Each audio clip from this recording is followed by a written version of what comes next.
I'm more like a mobile mechanic. When I'm not on a call, I'm stationed here at the TMC. There are so many buses that come through here.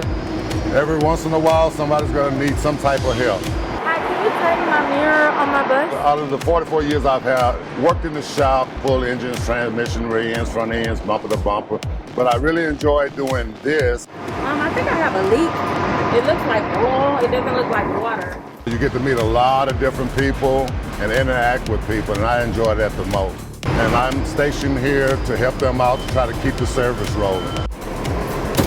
Have basically a lot of parts, fluid, hoses, air tank, windshield wiper blades, etc. to do whatever needs to be done. With a lot of new buses coming in, you don't know everything, and so I'll call the shops and try to get information. And if they can't help me, of course, then I'll have to throw it in.